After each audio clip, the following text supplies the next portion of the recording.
చీచి ఏం సర్కారుల్లో ఏమోనలా దునియాల తోపు దేశం అన్నది.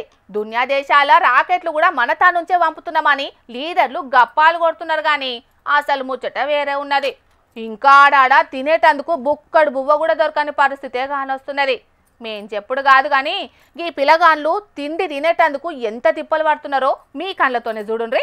అయ్యో ఎంత గోసొచ్చే భావి భారత పౌరులకు పిల్లగాండ్లకు పెట్టేతందుకు కంచాలు కూడా దొరకనట్టున్నాయి. ఇళ్లకు వయ్యిల కాగితాలను జింపి వాటినే కంచాలను వేసిండ్రు పనిమంతులు.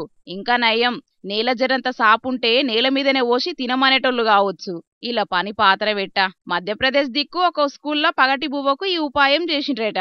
ఎవలో వీడియో తీసి ఇంటర్నెట్లో పెడితే ఈ పనిమంతులను ఇరుగమరుగ తిడుతున్నారు దేశం జనాలు. ఇసొంటి గడ్డి పరిస్థితులు ఈయన్నే కాదుల్లో అంతట గిట్లనే పాడుపడ్డాయి. కూరగాయలకు బిల్లులు అత్తలేవని గురుకులాలలా కారం నీళ్లు ఓసుడు, కరెంటు బిల్లులు అత్తలేవని బాయి నీళ్లు దాగిపిచ్చుడు, బిల్లులిత్తలేరని పిల్లగాండ్ల కడుపులు మాడ్సుడు దినా మేన్నో కాడ కానొస్తనే ఉన్నాయి. మరిగా డబుల్ ఇంజన్ సర్కారు ఏలువడి ఎలుగబెడుతుందని పొంగనాలు కొడుతున్నారు కొందరు లీడర్లు. గాని భావి భారత పౌరుల కడుపులు ఎందుకు మాడుస్తున్నారో చెప్పాలనుకుంటా సొట్లు పెడుతున్నారు ఈ వీడియోను సోషల్ మీడియాలో చూస్తున్న జనాలు. ఇక ఈ ముచ్చట్ల మధ్యప్రదేశ్ రాష్ట్ర సర్కారు మీద రాహుల్ గాంధీ సారు కూడా బగ్గనే గరానికొచ్చిండు.